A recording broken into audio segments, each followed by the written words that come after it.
Welcome to the Business of Pharmacy podcast, where we explore the business of pharmacy through candid, in-depth conversations with the industry's top leaders. Every Monday, tune in for insights and stories you won't find anywhere else. I'm your host, Mike Koelzer.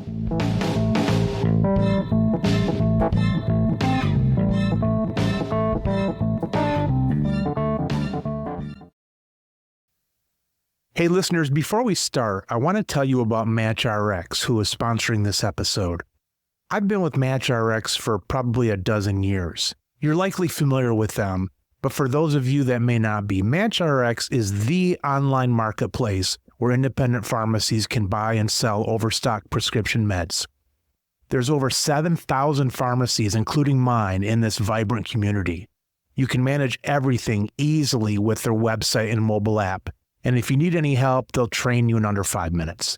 It's fast, simple, and reliable. And MatchRx is fully DSCSA compliant, so you can trust it.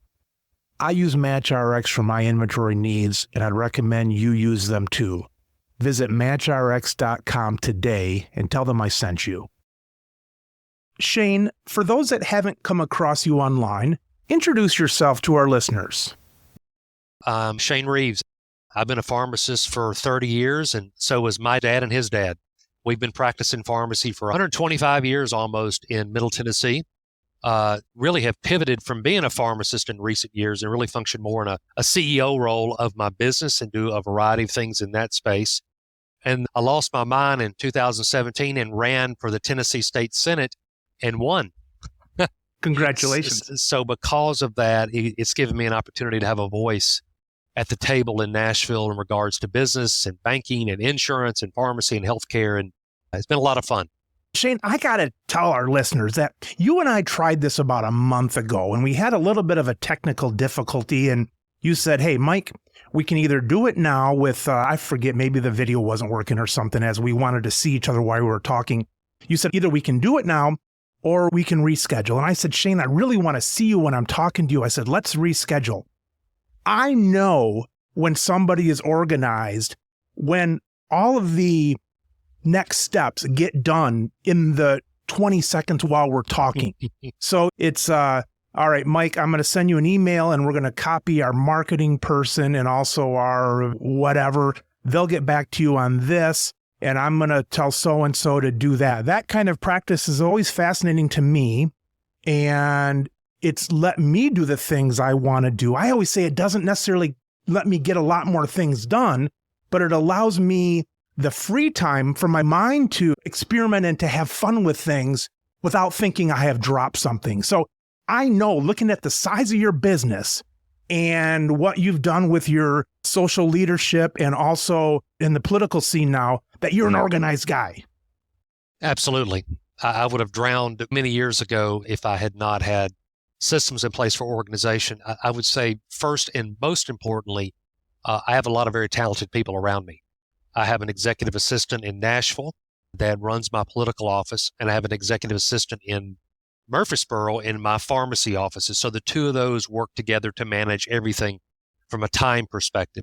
The second thing is I'm 56 years old, and I've learned over time what I'm good at and what I'm not good at. So I really gravitate toward focusing on the things where I can add the most value.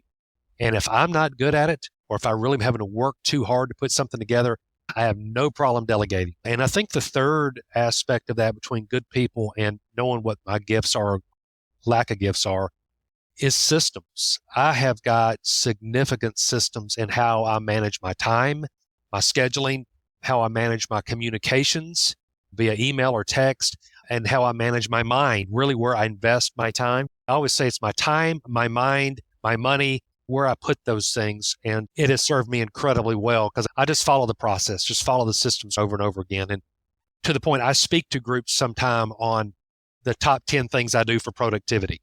Well, guess what, Shane? Guess what we're going to talk about today. When did you realize that importance of that planning, the organization, and to get things in the right spot? Let me tell you mine. My dad, he'd be home like on a Sunday, and he'd have crap all over the kitchen table, all of his papers and all that kind of stuff. He'd be watching the golf game. And I kind of made a promise to myself, I guess. I said, I can't do it that way. I've got to start organizing from the very start. So I probably started in early college knowing the importance of that. And now, here's the thing, though. I ran into my dad's friend years ago, and I told him this same story. We were talking about something like this. And he said, Mike, do you really think your dad was that disorganized with all the stuff he did? He said that was a show in order for him to sit there and watch the golf game and make it look like he was doing something important. So, Right. When did you realize the importance of this pathway in order to do the things you've done? Was there an impetus behind it, or did you just kind of know you had to get things in the right order to move forward in a particular advanced way? That's a great question. And I don't think I've ever had it asked exactly like that before. But when I graduated pharmacy school when I was 26 years of age, moved back home, bought into the family business. After I had been working for about 4 years with a former business partner of mine, I was working night and day. I had just gotten married. I was primarily a retail pharmacist back there in those early years. And we were open 7 to 7 Monday through Friday, 8 to 6 Saturdays, and 1 to 5 Sundays.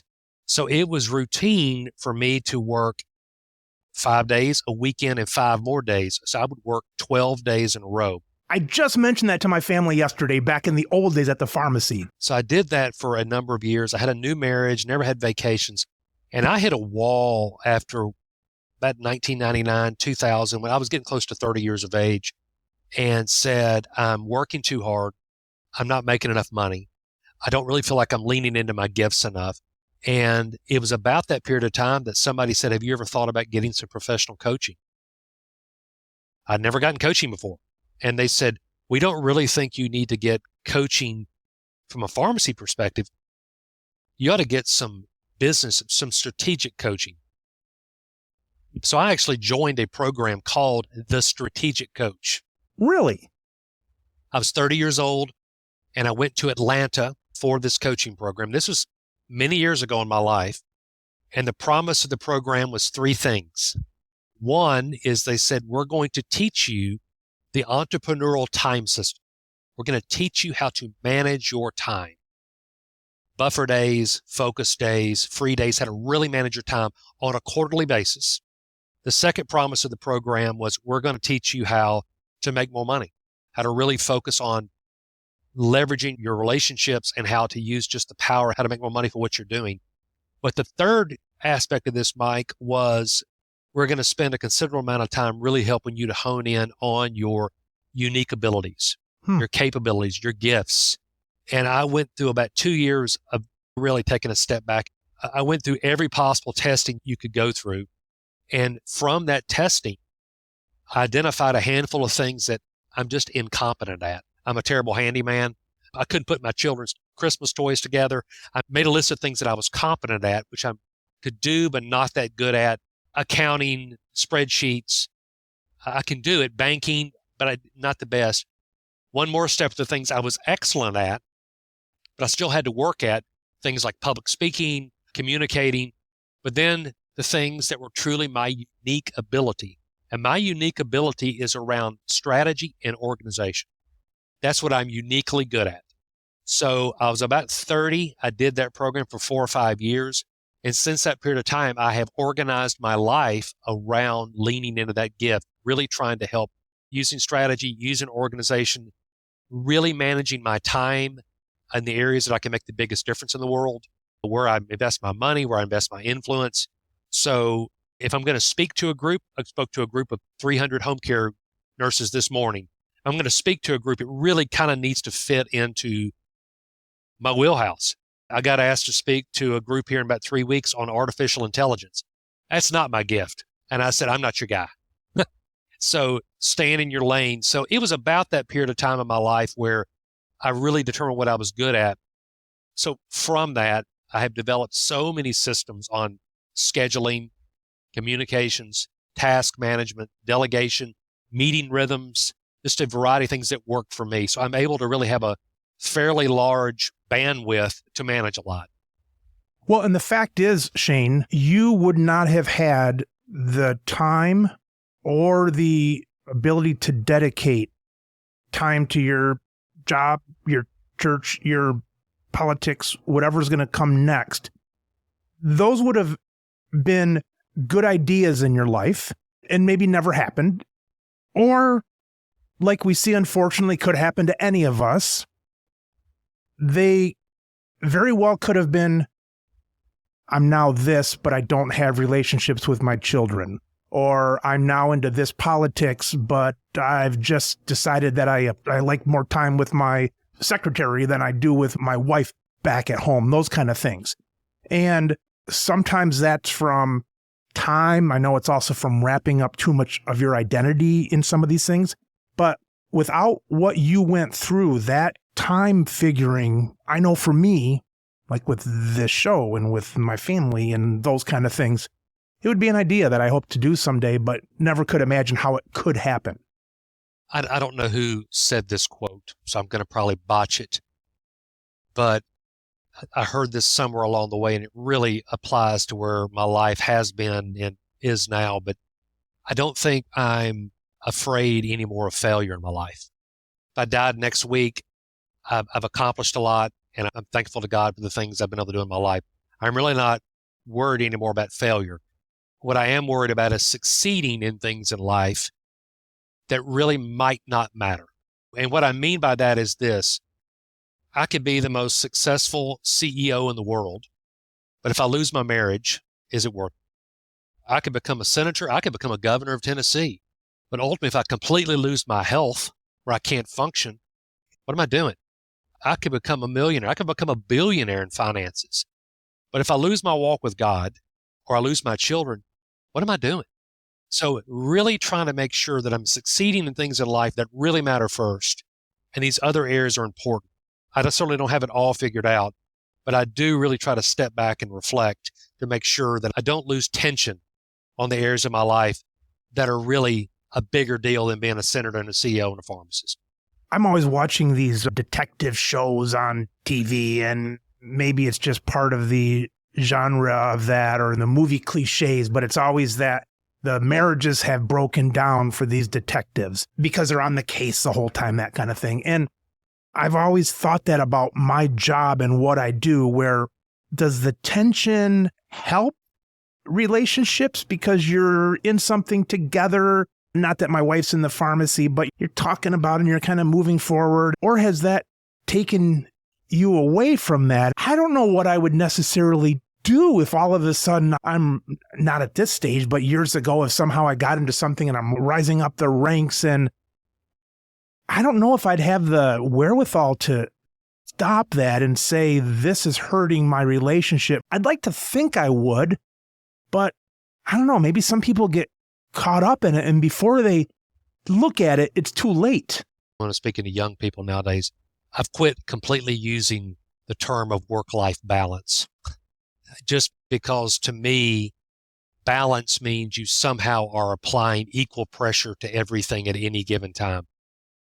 This is not how it works. You have to surge sometimes in certain areas if you want to get something done.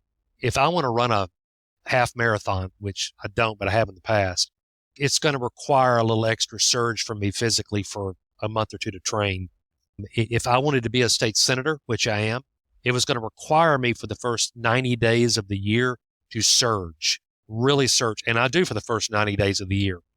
The rest of the year as a senator, I do what I have to do, but I'm primarily focused on my business. But that's why I really like the word tension, because you got to keep a little tension on everything. You can't completely lose your kids in the process as you're working through things, but it does require sometimes to really be successful to push harder in some areas. But balance to me is just, it's not possible. Shane, I have my own personal ways. When you have a day or a few days that just got shot to hell, all of a sudden you get a call and you've now got to fly out and you've got 3 meetings you've got to cancel and this and that, or some major thing came up, some security thing or something with the business. What methods do you have in place then to get back on track from those days? Because I think that's what happened to a lot of people. They just get thrown off stuff and then there goes their diet in their meetings, and then they're afraid that people now think they're not responsible because they miss this and that. What is your method then to get back on once you have one of those kind of days or weeks? A couple of things come to mind. The first one is before I start my day every day at 8 o'clock, I like to say I slay the three-headed dragon before I come to work. So I'm up at 5 o'clock every day. I'm a morning person. I've always been a morning person. So I get up in the morning at 5 o'clock and I try to do something physical, something spiritual, and something intellectual between 5 o'clock and 6:30. That might be some quiet time, devotional time, prayer time. It might be going on a 30-minute walk. And I listen to a lot of podcasts. So usually if I can slay those three-headed dragon by the time I go to work, I'm filling myself up, because there's no way I can fill everyone else up if I'm not feeding myself. So how you start your day is a big deal. The second thing is, and this may not be for everyone in your audience, but I do control a lot where my schedule is going to be. I mean, I can control, not all of it. You're going to have crisis. You're going to have my wife's going to have a tire blowout on the interstate, and I'm going to have issues. But majority of the time, I control my schedule. So I'll give you an example. When I'm not in Nashville as a senator, and I'm back working full time from May to December in my business, I created a concept called Tennessee Thursdays. Tennessee Thursdays are specifically designed for Senate, all things Senate. So when I run into anybody, any place, anywhere, I will give them one of my business cards and I will say, listen, this morning I had a nurse want to talk to me specifically about an Alzheimer related issue. And I said, you need to go on my website, or you need to call my office, and you need to schedule some time on a Tennessee Thursday. So on Thursdays, I may have 15 meetings back to back to back. But if it's not a Thursday, I just don't have external meetings. Now, if I have to go to a ribbon cutting, or like tonight I'm speaking to a group of farmers, some of those things happen. But driving meetings, driving the people you want to meet with into a certain bucket makes a lot of sense. So even within my company, 12 Stone, I have certain days I only do certain things within my business. So it really helps me to drive themes. There's a lot of synergy that builds on each other. I scheduled no meetings till Monday mornings up through noon. I have nothing on Monday mornings through noon. And I have nothing on Fridays afternoon, ever. So I have bookends on both sides. So I can prepare and I can recover on both sides of the week. And let's just be honest, if I'm overwhelmed, I can't catch up at all. I have to do some work on the weekends. But I really try to get it done through the week, so my weekends are more free days to reset myself. Do the attendees of that meeting, do they know, I know they know the 15, but do they have any kind of a instruction before they come in, like, hey, you don't want to spend 8 minutes on this because we're going to make this a 15-minute meeting? What kind of instruction might they get before those? They don't normally give a lot of instruction, but when they first sit down, I will say, well, listen, I want to make sure we're making valuable use of your time. And now that I've met you, let's get right into it. What do you want to talk about today? So, I go right at it because I do want to make sure they could spend 10 minutes talking to me about their history in Tennessee, and then the last 5 minutes talking about their child who's disabled that needs help from our Medicaid program. So I say, let's get right into it. I had a lady just this morning. I was in the store. She says, can I talk to you in your office? So I have a little side office. So she came in and I get halfway in the office. I only have one chair. So I get halfway in. She's kind of straddling the door still. But you got to be careful of these old ladies with their purses. Once that purse goes down and they sit, and that's me now that I'm an old fart. I like to sit. But once I sit down and the purse goes down, I mean, you're 6-7 minutes into it. And then by the time you wrap it up, then I think they call it the Midwestern goodbye. Then it's about a 6 or 7 minute goodbye. And you can spend the whole meeting in that. So that's important to have that time frame on it. No question about it. No question about it. And I'm doing them a disservice if they come in and they do too much of that. And then the last minute, I have to say, I'm sorry, our time is over, because my assistant will come in and say, Senator Reeves, you have 1 minute. And they will say to me, I've got 1 minute left. So I learned early on to say, and every now and then my assistant will have a signal and I'll just say, give me 2 more minutes. But if I do that too many times, then I'm backing up other people. And it's not that you need to. We're all allowed to have our boundaries, but it kind of helps to have the assistant come in because then, not that you're looking for this, I'm tongue in cheek, but then she's the bad guy. You're like, oh, I'd love to sit and chat all day, but Sally says it's time to move on kind of thing. That happens. That happens. And what I'll typically say is, if we did not accomplish everything that you wanted to do today, go back through the process, talk to them again, schedule another Tennessee Thursday. In the next few weeks, we'll talk some more. It works that way, and it really helps people to get to the point. But that has really served me well. Again, batching tasks on those Thursdays for Senate has really helped me a lot. Something new I've also started, since if you really want to get kind of crazy on me, if somebody really is pushing me and they want more time, if it's somebody I do want to give a lengthier period of time to, I'll ask them 3 mornings a week. I go for a walk or a run. I'll ask them to join me on that. I say, meet me at 6:30 a.m. at this park, and we're going to go on a walk run for 3 miles. You talk to me then. Really? Yes. People take you up on it? Occasionally. Again, I would probably give that I wouldn't give it to the little lady with the bag. But if somebody really said, I really just need some of your time to talk about something, I'd say, well, I'm going to be at this park this Thursday morning at 6:30, and it's about a 3-mile loop, and I'm going to walk a little, run a little once you meet me, and we will. You're better than me, Shane. I would give that to the little old lady. I'd say you come and hop on the stationary bike with me. She'd be like, there's only one seat. And I'm like, well, that's your problem. What's your bedtime with the 5 a.m. wake time? I have a big brown chair in my living room that my wife says is the other woman in my life. And I do not get in that chair until it's time to go to sleep. Yeah, right. So I'll get up and walk around the living room and say, is there anything else you want to talk about? Anything else of substance? Because when I get in this chair, it's over. And so normally I'm in that chair by 8:30, and I'd say the next 30 minutes to an hour, I'm done. And then I'll wake up an hour or so later and go to bed. One of the things in my personal system is it's rarely that I think of something and do it that's not on my list. Because I find if I don't do it the next day, my day's bouncing around. And I'm not saying putting out fires, even fun stuff. Like my wife said, hey, the seat on our kayak at the cottage broke.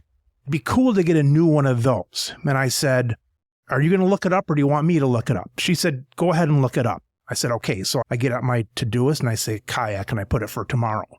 Because that would have been something that I would have spent 20 minutes on right at that point. Is it terrible? No, but I didn't wake up in the morning saying my goal this morning is to do the kayak seat. And so almost all that stuff goes on the next day, and I might have 30 of those, but then I can decide when really the best time would be to do something like that. I see the books behind your desk, and you see the books back here on my wall as well.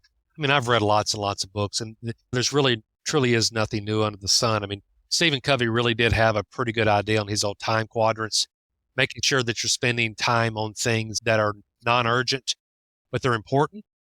Yep. And that's things like exercise, quiet time, planning, strategy, dinner with your wife.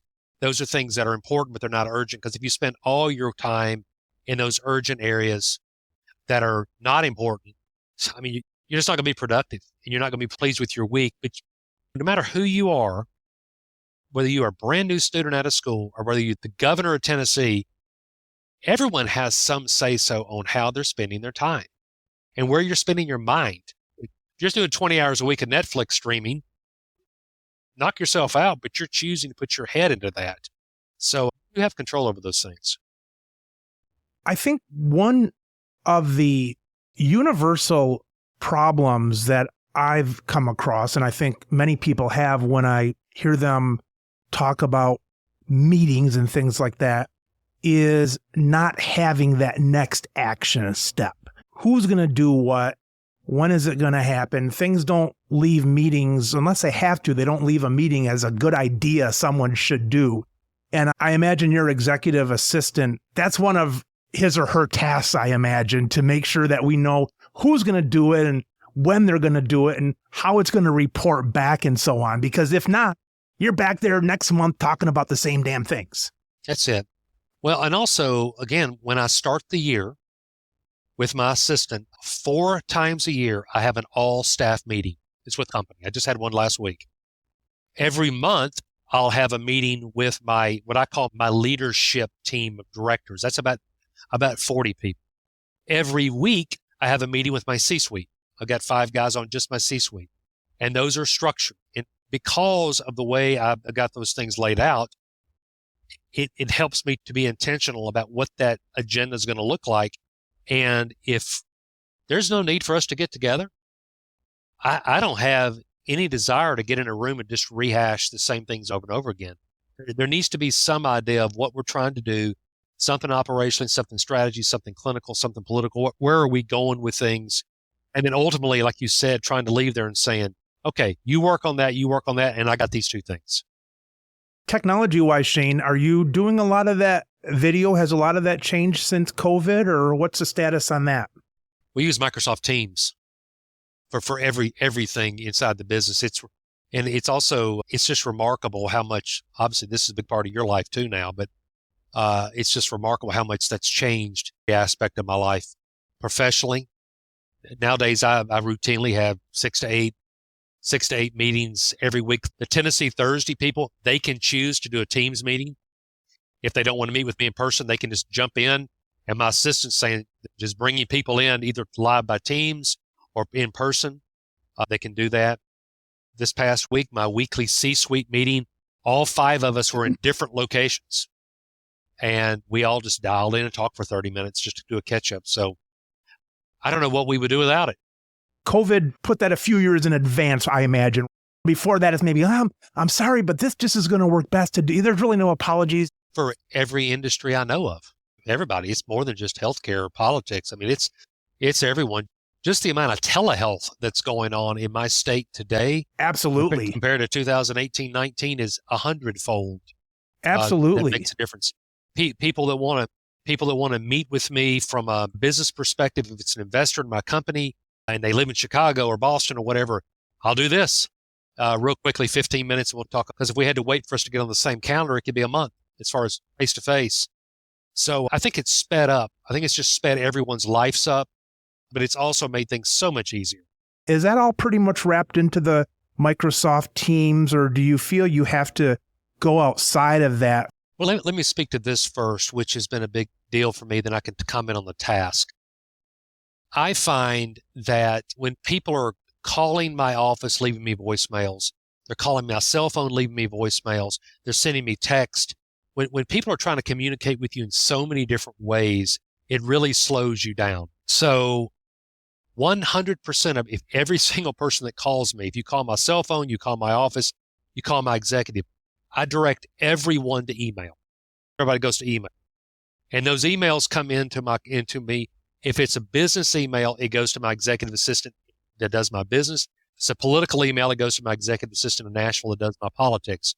And those two will collaborate and then plug people into the appropriate buckets as far as scheduling is concerned. And because I've been doing this a while, I typically know what the top 5 reasons are that people call me. They want a job. They want me to give money to something. They want me to public speak. They're a vendor wanting me to buy something. There's somebody wanting me to have lunch and mentor them. It's just a variety. So because of that, we kind of have canned ways we handle all of those as far as those pieces. Now, as far as how I manage my task, your audience can't see this, but I created my own tool that really helps me every single week. I told you about that Friday afternoon. Every single Friday, I'll reset my task. What are the most important things I need to work on next week? What are the handful of things that must be done, I'd like to do, etc. So that's constantly refreshing, constantly to try to make sure I'm focusing on the most important things to do for this week. So right now, the 7 things I have to get done this week are over here to the left side of my desk. Is that electronic, Shane, or paper? It's just paper. I write it down. Yeah, my specific form that I use, I have a section for 12 Stone, my business, things I've got to focus on. I have a section for Senate, things I have to focus on.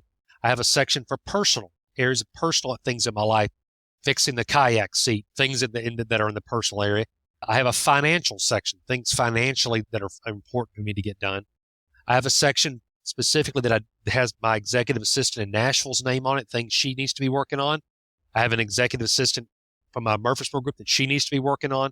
And the things at the bottom are just the ongoing perhaps, things I need to keep in the hopper to work on in the future. And every week I've marked off, I clean it, I start over again. I do that every Friday afternoon.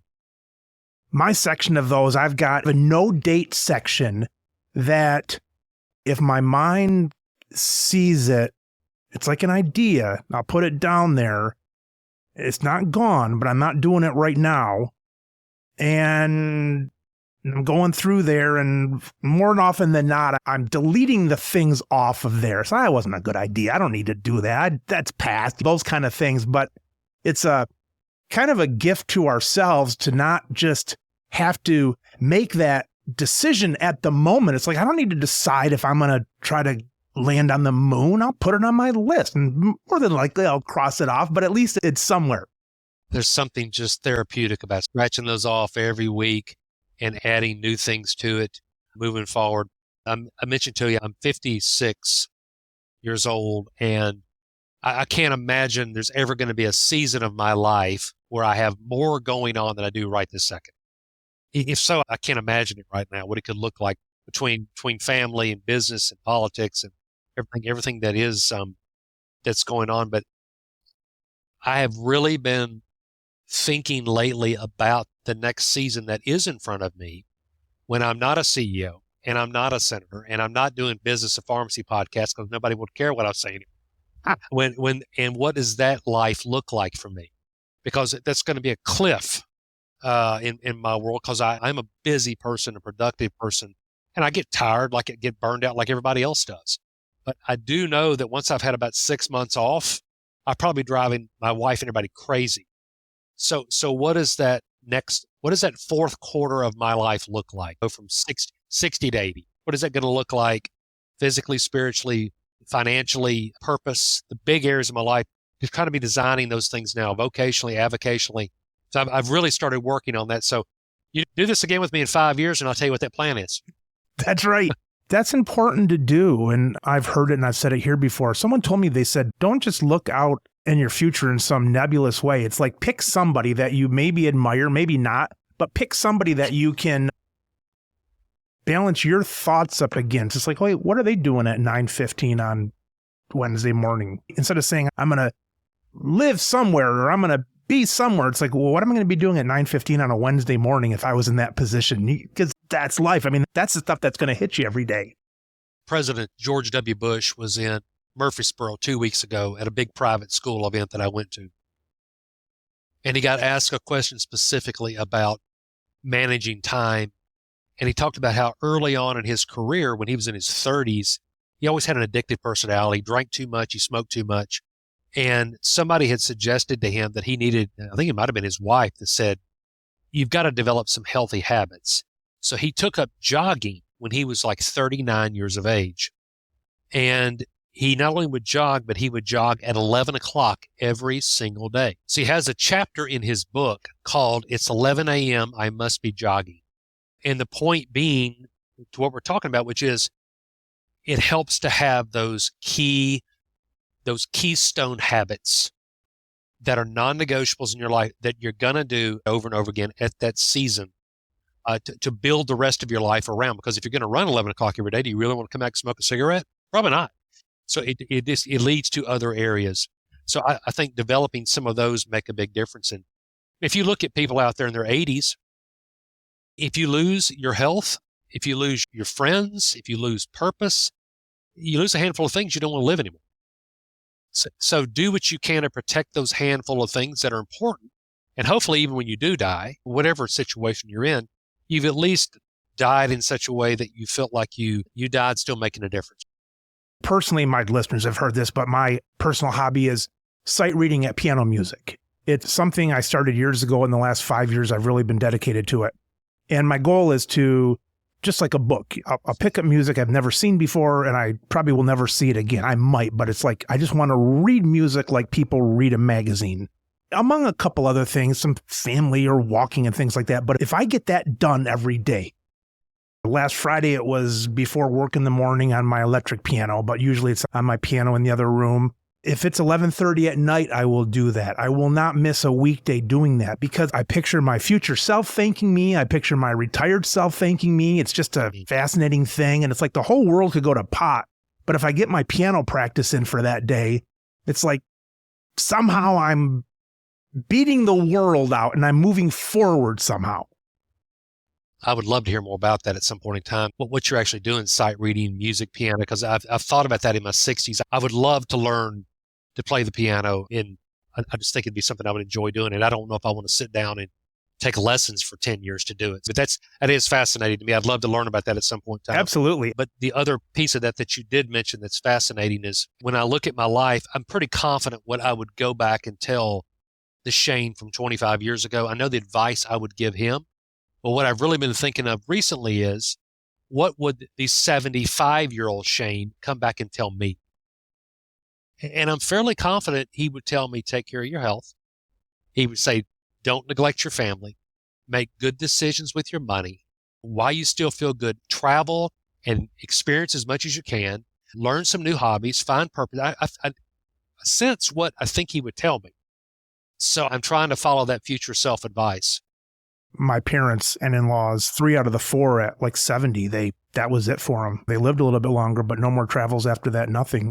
I just talked to the neighbor yesterday, and they just retired, and they say there's a go stage, a slow stage, and a no stage or something like that as you retire. If you're starting things at 65 or so, at least from my history of my family, you got about 5 years doing the stuff you're talking about, going to Hawaii and things like that before your bladder can't handle it or something like that. There's not much time in that time that people think that there's going to be that time. Yeah, I read a book years ago, and I can't recall the name of it, that talked about trying to decide all the things in life that you really would like to do, the places you want to go, the hobbies you want to do, the things that are left, and to break them into 5-year windows. Because there's things I can do between 55 and 60 that I can't do between 75 and 80, but to try and to break, okay, between these 5 years I'm doing this, these 5 years I'm doing this, just to try to, once again, put your life in order as far as what you're going to focus on moving forward. But we shall see, my friend. We shall see. Shane, speaking about the future, is there anything that you would take on if the opportunity was there? And I'll throw some things out. Governor, the stuff we're talking about now, being on stages across the world and stuff. Is that stuff like, I don't want to do it. If it happened, it'd be cool. I kind of want to do it. Where do you sit on some of those? I don't want to say bigger things because they're not bigger for some people. For some people, it's less. But where do you sit on some of those things? Well, for one thing, today I have no margin to consider anything else. I don't want to write a book because if people started reading it and they actually wanted me to come speak about it, I would not have any time to go speak. I have so little time to do a number of new things, but I might at some point. Things like governor, politics has changed. Politics is gotten to be very different in Tennessee and throughout the country. And it's gotten to be a lot more mean-spirited. And the way people get elected nowadays is you have to run farther and farther to the right or to the left to get elected. And you have to pander to extreme bases on both sides. And if you're not angry and you're not throwing out red meat to people on the far left or the far right on either sides, you can't win. So you take the governor of the state of Tennessee. Do I think I could be a governor? Sure. I'm naturally wired as an administrator, or more so than I am as a legislator, but I'm not sure I'm electable. Even if I had the time, even if I sold my business and had plenty of time and plenty of money, I'm not completely sure I'm electable because I'm not going to become that far. I'm a Republican, but if I was a Republican or a Democrat, but I'm a Republican, I'm not sure I'm willing to run as hard and as far to the right that's necessary. The things I care about probably aren't sexy enough to help me get elected. The things that really matter to people are things like education and healthcare and infrastructure and public safety and jobs. I'm not going to run for office, and the only thing I want to talk about is that we need to go build the wall. I mean, okay, can't build a wall. We're in Tennessee. But to some extent, you have to be reasonable about what you can or can't do. But I think I would enjoy being governor, and I think I can make a real difference for Tennessee as governor. I just don't think I'm electable. I had a customer who ran for the congressional seat in the state for state government, and he just couldn't believe how just nasty it got so quickly. You had pretty big guns worrying or being concerned about his seat more than maybe I thought it would be. And he said it was just ugly, just so ugly. And this is like trying to represent the state congressional office. It's worse as it gets higher, but he said never again. He lost, and he said never again. So I would say two things. Number one is, if you have anyone out there who is seriously considering running for office, especially if they're a pharmacist or someone who wants to get into office and they want to get some real life experience about it, email me, call me. I want to see pharmacists. I want to see people who are healthcare minded, people who want to get involved. So contact me. I'll make time. We'll find a Thursday. Yeah, that's right. That's right. But the second aspect of this is, whoever it is, do not underestimate how incredibly difficult running for office is. It is nasty, my friend. People, when they're running for office, they will get negative and they will attack you, and they'll attack your family, and they'll attack your background and your business and your history and everything about you. So you better get ready for somebody to just bludgeon you. And then once you've gotten elected, as you vote on issues, it only gets worse. And of course, social media and mainstream media, all those things have just made it even harder. A number of people that I always joke around that at any given time, 50% of Tennessee hates me for no good reason. I'm the same. But I use social media as a means to just communicate things I'm doing. I do not get in these crazy merry-go-rounds with people that just want to just hate on me. If they want to meet with me, you can schedule a time on Tennessee Thursdays. That's what I do. But politics is nasty. So if somebody's going to run, you better be ready for it. But we need good people to continue to stay involved and motivated and interested, because our state of Tennessee, the state of Michigan, we need good people running for office. We need them. My son tells this to me. Sometimes you get people, they're so against one side. And he says, look, it's one vote. If someone doesn't like what you're doing, that 50%, they don't have to hate you. They go in on the Tuesday and they pick one vote. Shane, let me see if I have this right. And you alluded to it, and I tell it to everybody. I don't know if it's right or not, but it makes sense to me. You remember back in the day, the Gerald Ford days and things, and these guys would fight all day in Congress, and they would basically leave at night and maybe go get a drink together, that kind of stuff. At least that's what I was told. And then, whether you were on the left or the right, I heard it said that people, in reality, if you walk out with someone on the other side, you're basically going to treat someone on the street the same way. You're both going to try to lift them up, maybe give them a little bit of bite for lunch, help them out, this kind of thing. Now, there's a lot of different visions, but when reality hits, we're humans and we care for people and things like that. My theory, and it's not mine, but my thought is that with social media, people can't come together at the end of the day. In other words, whether they're a politician or not, or just reading the news, they've read something, and instead of going back to their family maybe and neighbors and talking over things they might not agree on, they're going into their camps, their Facebook camps and Twitter camps, and now they're getting it from 5 p.m. till midnight, and they're getting more entrenched. And it just seems that you never have this meeting in the middle that real life brings about. Is that close? I don't think I could say it a lot better than that. I think there is 10% on both sides. And that 10% groups, they are very small, but they are so loud. And they're so angry. And they're so motivated that when you decide to run for office, it's that 10% on one side or the other that will attack you relentlessly. I believe that 80% of people are somewhere in the middle, a little right of center, little left of center. And the truth is, everybody kind of wants the same things across the board. You can take Democratic issues, which are typically, if you're talking about immigration or education or social services or environment. Well, there's a lot of Republicans care about that too. You come over and you look at typical Republican issues, if it might be things about small government and a strong military. There's a lot of Democrats care about those things too. We're not that far apart, but these folks on the extreme ultimately impact elections. And since they impact elections when people are running, those groups are, and I could give you examples of some of those. I hate to say them here on your show, but those organized groups on these extremes that will put everything they have around money to beat you because of one vote. I can have one vote. This coming Thursday night, I'm speaking to a group of young Republicans here in my community. There's probably 100 of them coming out. And one of the things I'm going to do with this group when they're in there is I'm going to hand out ahead of time a list of 20 issues.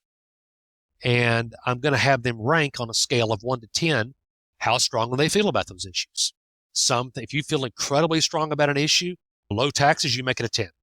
If it's something that you don't really care all that much about and it's an issue of immigration, it's a 3. And at the very end, I'm going to have them add up their score. So 20 issues, you can get a 10. The max you can get would be 200.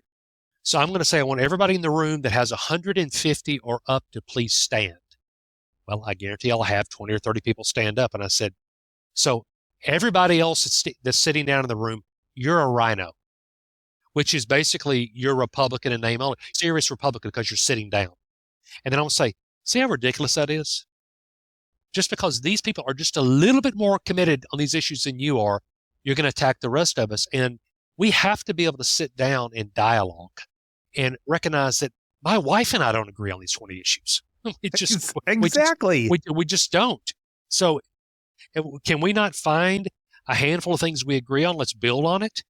But we really have a lack of civility. There's a decay of civility in our society.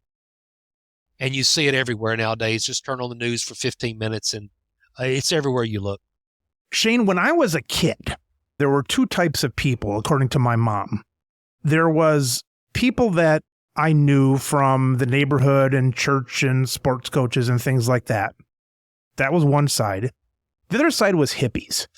And so if someone had a little bit longer hair, probably shorter than some of my sons do, they were hippies. But here's what I thought about the hippies all those years. The hippies, they became pretty fascinating to me because they were people that were at colleges and they shared their mind and they were liberal thoughts, opening those up, things like that. Boy, it seemed like to me, now maybe I haven't been following closely enough, but it seemed like that changed overnight because I watch some shows now where you get some talking head who's visiting at a campus and maybe they're trying to razzle things up a little bit, but it seems like at least they're having a conversation that is conversing, not agreeing, but conversing. But some of these, what I used to call hippies, they're screaming at the top of their lungs, not a comment against the views, but a comment to shut them up. Your thoughts are not welcome here. And I heard it a few weeks ago. The guy said, hey, if you're no longer talking, then you're going to be fighting because at least talking, you're doing it with your mouth instead of your arms and things. But boy, it just threw me that back in the day, the hippies were the people that accepted every thought. And now it seems just the opposite to me. I just don't know how we've gotten here, but we have so little discourse and the ability to communicate and solve problems. And Tennessee in Michigan are microcosms of mine and your world. But in Washington, D.C., the differences, the divide between those groups are so massive that everything's about political points, 100% of it. And so to truly try to solve some of the enormous issues we have in this country, and we do enormous issues, I just don't see it happening anytime soon. I really don't. And that's unfortunate because I feel like I can sit down with people, Democrats, independents, Republicans, libertarians. We can find something to agree on. Yeah. We just can. There's no reason to be mean-spirited. Some of the social media, again, in the old days, to give of yourself, you had to start by obeying your parents and then having the lawn look good and then showing up for your Little League team and then going to school and pretty soon going to college and learning about these deeper issues and then maybe lending yourself to the communities, either as a business owner or someone in politics. And that's how you grew and helped these very complex issues, so complex. Now, though, it's just easier to spout off, and with your voice, you think you've become at the same level of other people, and you're not bringing anything to this complicated issue typically. And I'm not saying you have to stay quiet until you totally understand something, but to really get in there and push without lending to the complex issue just doesn't seem productive. No, it's not. I speak to a number of elementary schools and middle schools and high schools with different groups, and I kind of have my typical, what does it mean to be a senator type of speech I give. But at the end of all of those talks, I'll always allow them to turn in little postcards with questions for me. So most of the time it's things like, do you have a bodyguard and do you have a private jet? Yeah. And the answers are no. Yeah, right. But occasionally I will get a question from a young person that is thought-provoking. So last fall, I had a young lady, I think she was in 8th grade, and she said, Senator Reeves, why don't Republicans care about poor people? And I said, wow. I said, we do care about poor people. And I said, and Democrats care about poor people. I just think we're coming at it from different angles. I just believe the best way to get out of poverty is for you to get a good education, and for you to get a job, and for you to wait till you get married, for you have children, and then for you to work your butt off for about 10 or 15 years. And when you're in your mid-30s, you'll be out of poverty. Now, you can also get out of poverty if the government's trying to help you over time and they're paying for housing and paying for your health care and paying for your education in those areas. So we do care about poor people. It's just we have different philosophies on how to get out of that along the way. So we as Republicans and Democrats ought to be able to talk about that together. Can the government help, and where can the private sector help, and where can we bring those two areas together? But it's very difficult. They're very difficult, my friend, very difficult. To not listen to that and to make it evil when there's even an opposing view. And I've heard it, Shane, you said it and certainly alluded to it, but I've heard that you want to get in front of people, you got to be an angry politician. And that just kind of goes against what we're talking about here. Well, again, that's why I'm probably not electable at a higher office. If I wanted to become a U.S. Senator, if I wanted to become a governor, it would be very challenging for me because that's not who I'm going to be to win. I'm not going to call people names, and I'm not going to scream, and I'm not going to try to make everybody afraid to get elected. I'm going to say, this is who I am. This is where I came from. These are things we need to work on, and here's how I think we ought to do it. But sometimes you can't win elections doing that. Yeah. I always kind of thought it'd be fun to be a politician when I was a kid just for the notoriety. But then I realized that my views were too, I'm not saying they were right, but they were too one-sided. You really have to open up to be a politician. And I know you're not getting it. You're saying you really have to be nasty at those other levels. Yeah, you have to play to that 10% crowd. Because that 10% crowd are the loud ones that are mobilized, that are going to spend money to beat you. The people in the middle, they're not super engaged until you get right up to election time. So I put a palm card and it comes in the mail to your house, and I talk about, well, these are the things I did to try to make a difference in the certificate of need laws in Tennessee. People know what certificate of need means. They're interested in those red meat issues, and I'm going to go vote for this guy. Remember, Jay Leno did a thing where he'd walk up with all of the talking points from the one side of the aisle that they agree with and say that it was from the leader of the other side of the aisle, and people wouldn't agree with anything. They'd say those are terrible policies. So it's just too much. The optics are too strong, I think, than the reality. Well, Shane, golly, there's so many things you're doing with your 300 and so many employees and your 12-stone business, your political endeavors. But I feel we've talked about the most important stuff, because I'm a firm believer that if you don't get things organized, one, you can't do the things you want to do, and two, your mind is so flustered, there's no room to dream about being in politics or running a business and things like that, and the family stuff you want to do. So thanks for spending that kind of time on this, getting the tools together in order to shape your future. So very fascinating. Thank you. I could spend 1 week with anybody that's listening to this podcast. And if I could watch where they spend their time, where they spend their mind, where they spend their money, and who are their key relationships 1 week, and I can give you a pretty good sense of what their life's going to look like in 3 to 5 years, because it puts you on a path, and that's where you go. Everything worth doing is hard until it's not. And it eventually does not become easy if you have the systems in place to keep the momentum going. But I'm delighted to be on your show today, and I hope this adds some value to somebody out there. Well, Shane, you're a busy guy, and I appreciate you taking time out to speak to us. I look forward to keeping in touch. Great. Thank you. Blessings.